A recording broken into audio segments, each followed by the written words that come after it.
What if the only thing you had left of the person you loved most was a tree? That's what Margaret thought she had. A simple oak tree she planted in memory of her late husband. But then, her HOA ordered her to cut it down. She refused. And what started as a small dispute quickly turned into a powerful fight for love, dignity, and justice that shocked the entire community. Margaret and her husband Robert spent over 30 years together in their quiet suburban home.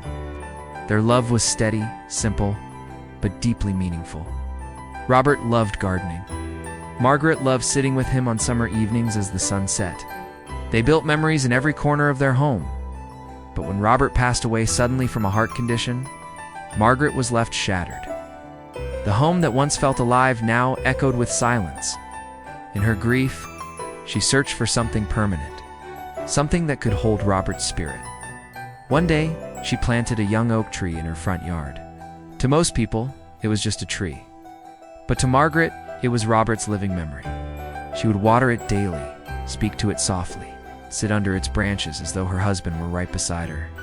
Through spring blossoms, autumn colors, and even in the cold, bare winters, the oak stood as her companion. For Margaret, it wasn't just wood and leaves.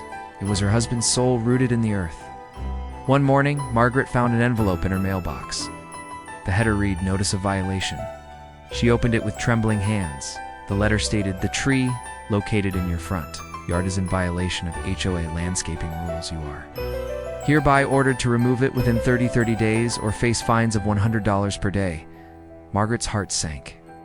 To the HOA, it was non-compliant landscaping. To her, it was Robert's memory. She immediately wrote back explaining the meaning behind the tree.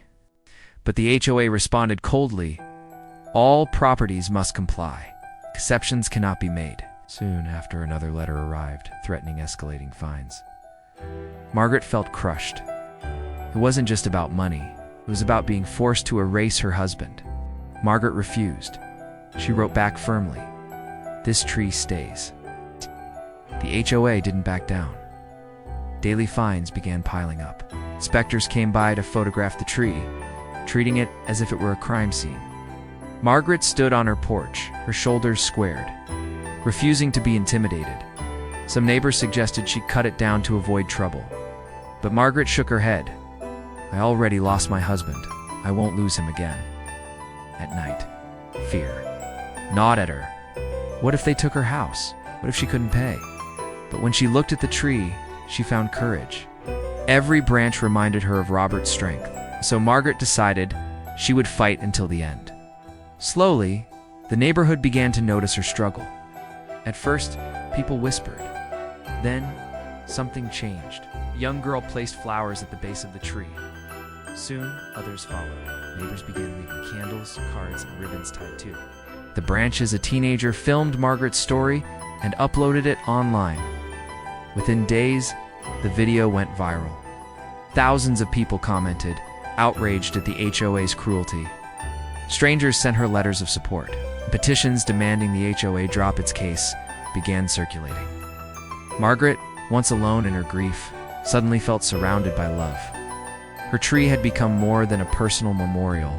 It was now a symbol of resistance. The HOA escalated further, threatening legal action. Margaret was summoned to court. For most people, this would have been terrifying. But Margaret walked into the courtroom with her head held high. Her case drew media coverage. Reporters filled the benches, and her neighbors stood beside her. A local lawyer even offered to represent her for free. The HOA's lawyers argued it was about rules and regulations. But Margaret's side argued it was about humanity, dignity, and freedom. When Margaret testified, her voice cracked. "This tree is all I have left of my husband. Cutting it down is like cutting out my heart." The courtroom fell silent. Even the judge's eyes softened. The HOA tried to push harder, but the tide had already turned. After weeks of pressure, the HOA finally backed down. They withdrew their case, realizing they were fighting a losing battle. The oak tree still stands today. It's taller and stronger than ever. Margaret visits it every morning, placing fresh flowers. At its base, for her it isn't just about victory, it's about love surviving even the harshest storms. Her community now calls it the Tree of Memory. Visitors still stop to take photos, and Margaret often shares her story with those who ask what began as an HOA violation ended as a powerful lesson. No rulebook can erase love. Some battles aren't about money. They aren't about rules. They're about love, dignity, and memories that can't be measured in regulations. Margaret's story reminds us all, when something truly matters, you fight for it. When you do, even the smallest tree can become a towering symbol of courage. So tell me, if this were you, would you cut it down or would you fight back?